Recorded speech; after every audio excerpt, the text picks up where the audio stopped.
An awareness and understanding of death raises our state of life.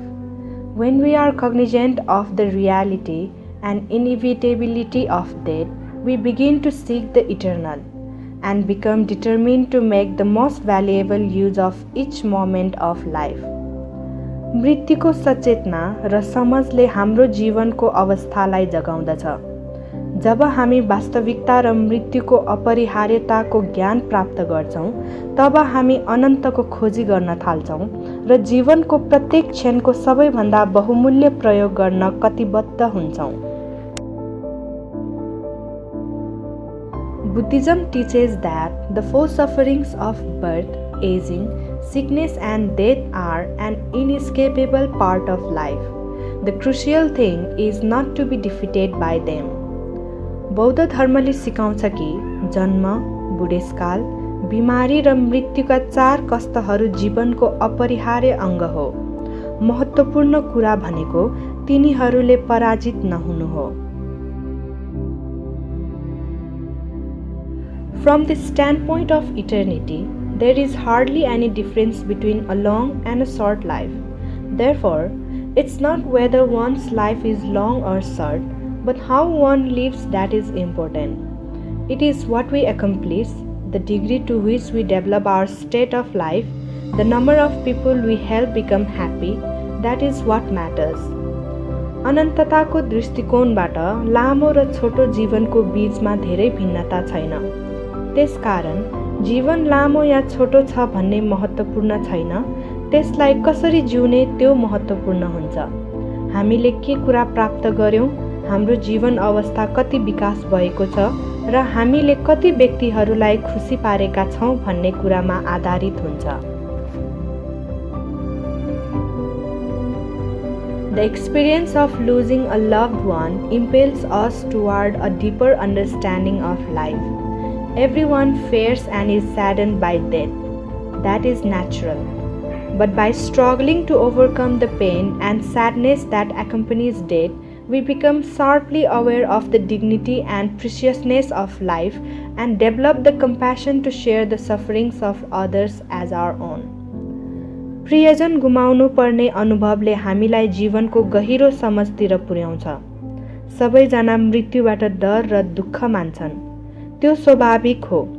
तर मृत्युसँगै आएको पीडा र उदासीनताको लागि सङ्घर्ष गर्दै हामी जीवनको मर्यादा र अनमोलताको बारेमा राम्ररी परिचित हुन्छौँ र अरूको दुःख कष्टलाई आफै साझा गर्ने सहानुभूति विकास गर्दछौँ। When winter arrives, trees and other plants temporarily lose their leaves. But those plants and trees possess the life to send forth new green shoots when spring comes. Human death is like that, but we possess a life force that leads us to a new life, to a new mission, immediately and without pain. जब जाडो आउँछ, रुखहरू र अन्य बोटहरूले अस्थायी रूपमा आफ्नो पातहरू गुमाउँछन्, तर ती बोट बिरुवाहरू र रुखहरूले वसन्तमा नयाँ जीवन स्वरूप नयाँ पालुवाहरू पलाउँछन्। मानव मृत्यु यस प्रकारको छ, तर हामीसँग त्यस्तो जीवन शक्ति छ जसले हामीलाई नयाँ जीवनतर्फ धकेल्छ, नयाँ लक्ष्यको चुनौती दिन्छ, तुरुन्तै र बिना कुनै पीडा। What is death? What becomes of us after we die? Failing to pursue this question is like spending our student years without considering what to do after graduating. Without coming to terms with death, we cannot establish a strong direction in life. Pursuing this issue brings real stability and depth to our lives. मृत्यु भनेको के हो? हामी मरेपछि के हुन्छ? यी प्रश्नहरूको पछि लाग्न असफल हुनु भनेको विद्यार्थी जीवनमा स्नातक पछि के गर्ने भनी विचार नगर्नु जस्तै हो। मृत्युको सर्टमा नआएसम्म हामी जीवनमा कडा गन्तव्य लिन सक्दैनौँ। यस मुद्दालाई पन्छ्याउँदा हाम्रो जीवनमा वास्तविक स्थिरता र गहिराई आउँदछ।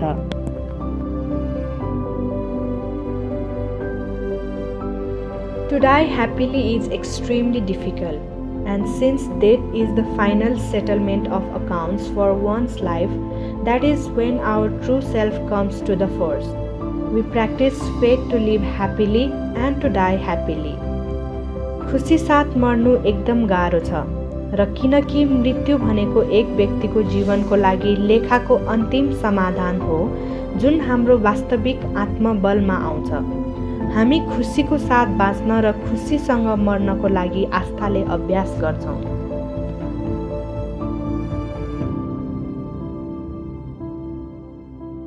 Our existence in this world can be likened to a dream.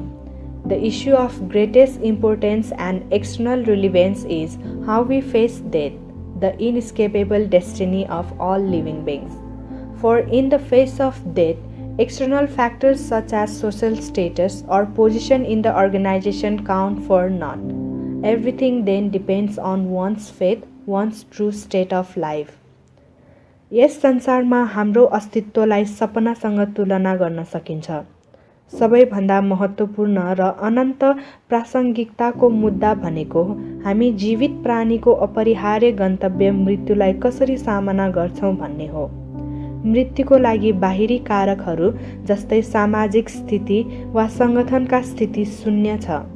एउटा जीवनको वास्तविक स्थिति त्यस व्यक्तिको विश्वासमा भर पर्दछ।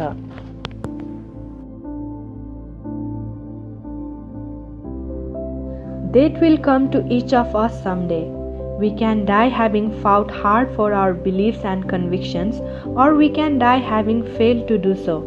Since the reality of death is the same in either case, isn't it far better that we set out on our journey toward the next existence in high spirits, with a bright smile on our faces, knowing that in everything we did the very best we could, thrilling with the sense that was truly an interesting life.